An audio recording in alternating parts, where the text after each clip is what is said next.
Welcome to Drawlipa channel, and in today's video I'm going to show you how to enable or disable developer mode in your Samsung Galaxy M15 phone. Now the first thing you have to do is go to your settings app.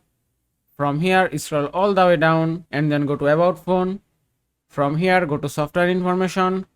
Now here you can see build number option, and to enable developer mode you have to tap on build number 7 times. Now just do it 1 2 3 4 5 6 7 and then enter your current pin, and it's done. Now if you go back, now here at the bottom you can see in my phone developer mode has been enabled. Now if you want to disable developer mode, go to settings app.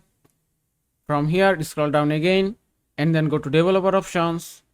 Now just tap here to disable developer mode, and it's disabled.